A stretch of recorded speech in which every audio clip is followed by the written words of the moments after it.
What is going on, members of the Shy Guy Squad? My name is Dan, otherwise known as Danekii, and welcome back to another Pokemon Sun and Moon Citra quality Wi-Fi battle here on the channel. Today we are taking on Nicholas, otherwise known as Ace Trainer Nicholas. He is in my Discord, which is where I asked for the battle. Links will be down in the description if you want to join. But we got this brand new team here for you guys this week, alongside the LP with Christian that I see you guys are enjoying, and I appreciate that so much. And seeing that you also come out to these Wi-Fi battles means a lot to me, and there will be an update video sometime soon because we just hit a huge milestone yesterday. So again, thank you guys so much for that. But you're not here to hear me ramble. We're going to talk about the team that Nicholas has brought today and what team I have today. So starting off with my team, it is built around shiny TAPU KOKO because that thing is legal now, and I know you guys saw it in the thumbnail, and I'm excited to see that the shiny Tapus are coming out. I can't wait for Lele and Feeny because they look absolutely gorgeous. But other than that, I also have Mega Mawile, something I wanted to try out because it's been in Ubers for a long time now in Generation 6, but it's finally come back down to OU for us in Gen 7, so wanted to use it while it's still here. It might stay here for a while, it might stay here for a while, or I don't know, we'll see what happens. We have a physically defensive Landorus T, we have a defensive Tapu Fini, a physically defensive Volcarona actually, so a lot of defensive Pokemon here, and a choice Scarf Buzzwole to kind of catch things off guard. Now my opponent on the other hand has brought himself today a Tyranitar Latios Magnezone Sharpedo, probably a Mega Sharpedo, a Tapu Bulu, and his own Landorus Therian. So without further ado, let's check out the video. Sorry about the very long intro part, but as you can see, we are getting challenged by Pokemon Trainer Nicholas, and I'm going to lead off with Hummingbird because thumbnail, and my opponent is going to lead off with his Landorus. So I'm not too upset actually, because my Tapu KOKO is carrying the Hidden Power Ice for the Garchomps and the Landorus Ts, like the defensive ones and stuff. And as you can see, you know, Intimidate goes off after me, so I can tell he's not Scarf.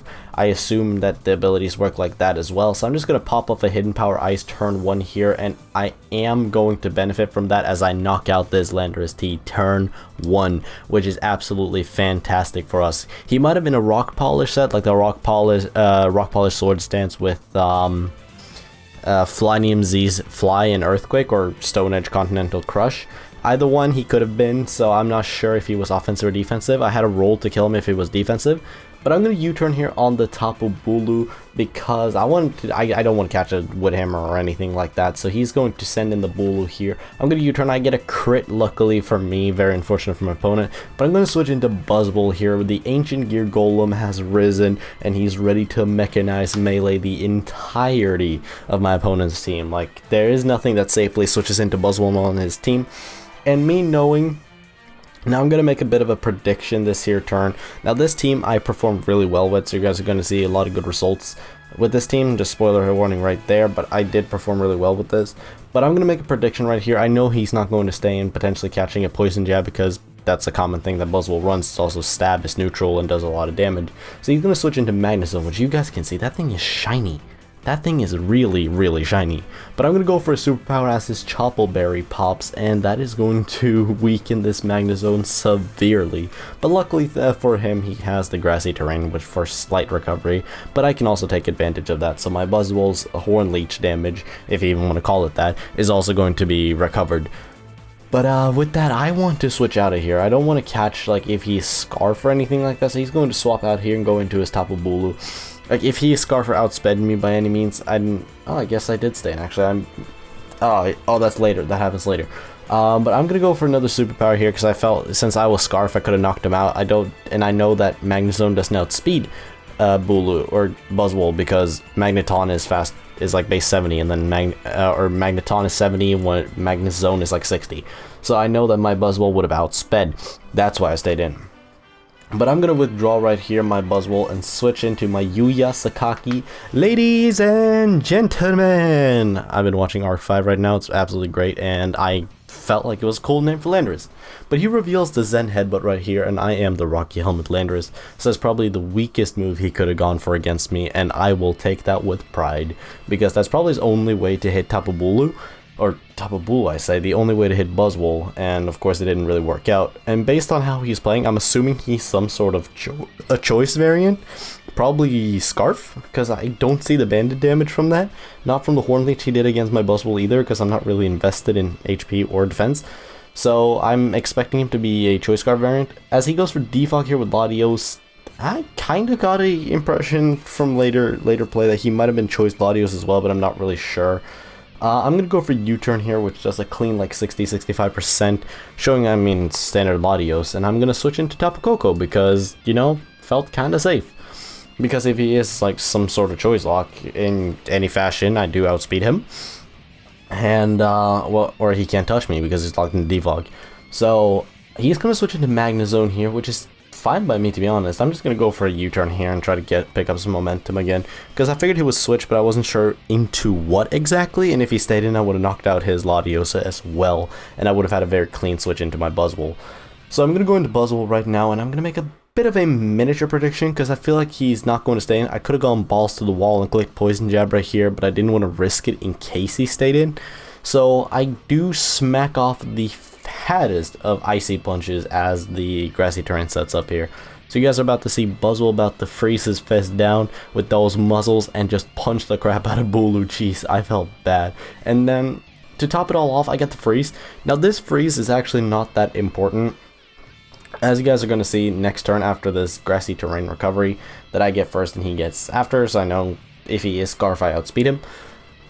I still believe he is Scarf, but I kind of had that impression in my mind at the time, and I was scared in case like he thought and outsped me, so I would just switch into something really safe, which was my Landers, because I felt like he wouldn't click Horn Leech or Woodhammer or anything like that against my Buzzwole, and he misses the Zen Headbutt here. Very unfortunate, but at the same time it kind of preserves this Tapu Bulu, so I wouldn't actually call it unfortunate because it allows him to live like off of the Rocky Helmet, and he can swap into whatever he needs to.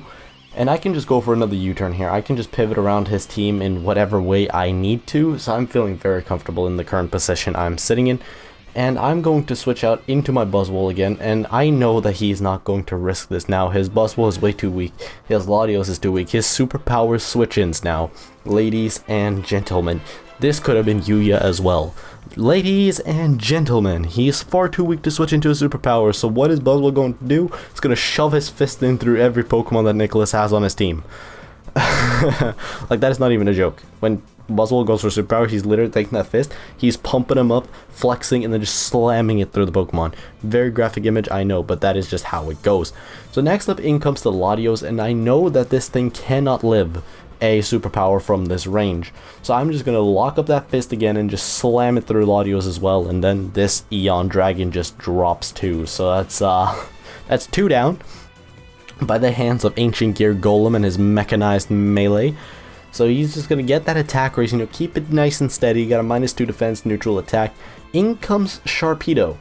And this thing kind of scared me because I am currently at -2 defense, and he can set up like the whole speed boost shenanigans. But actually, as you guys are about to see here, this was a genning mistake on my opponent's part. Yes, I do gen my Wi-Fi teams because I don't want to build them consistently each week and breed them and stuff. But he didn't get speed boost here, so he had rough skin Sharpedo because his genner gave it the wrong ability, gave it the standard ability instead of speed boost. So unfortunately the Sharpedo is going to not get that speed boost, but he does get a little bit of luck here, and he gets the flinch on my Landorus, as you guys are about to see. Now that is very unfortunate for me, but at the same time, I mean, I'm not too upset about that, to be honest. I was up 6-4, and I was really pivoting around his team very well. I was playing very effectively around his team. Now I found this to be a very good battle, not for the sake of me completely like outbugging himself. I feel like just how I got to show off some stuff as well, and I really just enjoyed the overall theme of the battle. So I'm gonna send in Mega Mawile here because, you know, it's time to release this old beast from last generation. Now, I mean, I feel like I'm gonna get some complaints in this battle for doing too well or whatnot, but it was really hard. Like, I felt like this team had, it was either one of two. I will, if you guys want to, I can see if I can get a recreation of a battle that I got absolutely pummeled in by a Flynium Z Celesteela. But I go for Play Rough here against the Sharpedo, and that just knocked that out. So there are flaws with this team. I got absolutely shafted by an Autotomized Flynium Z Celesteela that just destroyed me. And then we got special attack boosts and just continuously wrecked my entire team. So in comes Bulu, who goes for superpower here, and I honestly didn't expect this to kill, but it did. So I was like, oh, okay then. I mean, huh. That's unfortunate, Starving V.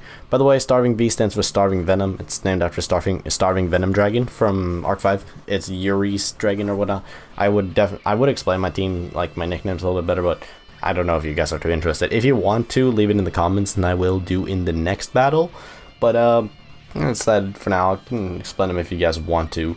But I'm gonna go for a U-turn here real quick on this Bulu, and it's going to take him out without the crit, so that's kind of cool to know that the crit didn't do too much. But look at Koko bouncing around, too happy with his new shiny form. Now I'm just going to send an Ancient Gear Golem, my Buzzwole, as he only has his Tyranitar left, which we haven't seen at all this entire battle. This is his last Pokemon. We're up 4-1, I think. There's a Buzzwole in front of this Tyranitar, and we're about to slam that fist through that belly as I lock it up and just BAM! And with that, Tyranitar also drops, and that is going to be a 4-0 victory in my favor. Now, I would give huge props to Nicholas, because this battle could have been a lot closer than what it entailed. It was just I made the right predictions at the right time with Buzzwole in terms of the Magnezone versus Bulu switches, to give myself that upper hand against him. But it was overall a really good battle, and it could have changed at any moment. If he stayed in with Bulu, for example, clicking Send Headbutt on my superpower first turn, I would have lost a lot of health from my Buzzwole, and I would have been threatened, forced to switch and stuff, not have to play around him.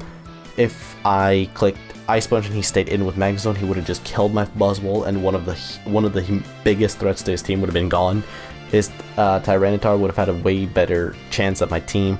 So a very slight few changes in place, and this entire battle could have gone differently. So it's a lot closer than the 4-0 entails. And with that being said, I want to say good game to Nicholas. If you guys enjoyed, be sure to leave a like, comment, let me know what you thought. If you thought this was an okay battle, let me know. If you guys didn't, let me know that as well, so I know like what I should aim for in my battles in the future.